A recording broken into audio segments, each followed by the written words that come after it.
Hello everyone, this is Jamal Thomas from the Progressive Soapbox. I have one more story before I ended my last video. So, a bit of good news for today. Syrian ceasefire takes effect between the government and some rebel groups. Russia announced the move as the United States has been sidelined in recent negotiations. You know, it's funny. I don't know what the hell that had to do with anything. This is good news. Syrian ceasefire takes effect. These guys, look man, this has been a hell of a 6 years. And look, I understand the criticism in the sense of saying the last two ceasefires didn't work. So what? Don't you have to keep trying?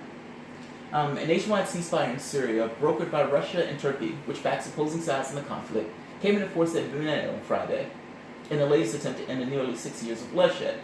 Russian President Vladimir Putin, a key ally of Syrian Bashar al-Assad, announced the ceasefire on Thursday after preparing the agreement with Turkey, a longtime backer of the opposition. Alright, good. So the reason they say some groups is because there are multiple factions that's involved in the Syrian conflict. There are groups that we are backing, there are groups the CIA are backing, there are groups Turkey, Russia are backing. It's almost like this proxy war of sorts. I just wanted to last. I don't necessarily care who backs it. I don't necessarily care who arranged it. And look, I know I don't live there, so I don't have a dog in the hunt in the sense of a country. I have a dog in the hunt in the sense of humanity. I care about it because they're people. And I don't necessarily like people getting killed. So there are two cases for this that I kind of want to touch on. Back in 2008, I believe, I was traveling in multiple countries. And one of the countries I ended up in was Jordan. I was going from Israel. I was going overland from Egypt to Israel, getting to the airport that was in Amman, Jordan. And while I was there, I was in one of the malls, and I met this woman from Iraq. She had been living in Jordan for a few years, and I had the chance to talk to her.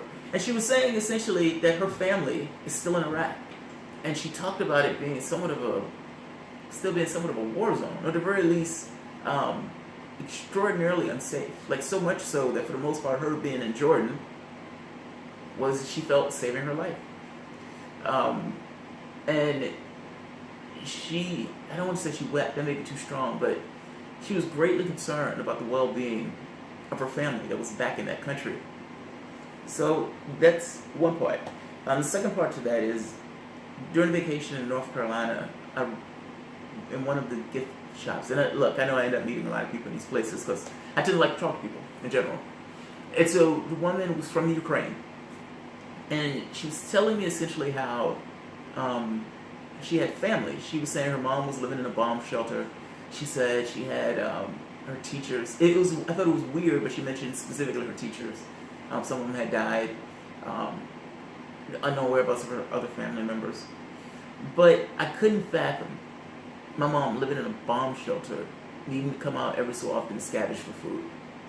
Like that, I can't fathom it. Like, it blows my mind. I don't have anything in my experience to even put my claws into that. And so, when I say ceasefire, I would like to applaud that ceasefire. And I kind of want that ceasefire to persist. And if that means that turns into a truce, fair enough. And look, I'm not so much against, I've been heard railing at Obama's strategy on this, because I think it's a crazy idea to try to topple Assad at the exact same time while you're trying to topple, or to stop ISIS. Those two things aren't mutually exclusive. They actually do affect one another. It's not that I'm for Assad. No, that's not what it is. If there's an uprising in the country itself, good. But I do not want ISIS taking Syria. I know that much. So, good job on the ceasefire, and keep it up. If you guys like the content, feel free to like or subscribe. The Progressive Soapbox. Oh, by the way, I also have a blog, theprogressivesoapbox.org. Alright guys, have a good night.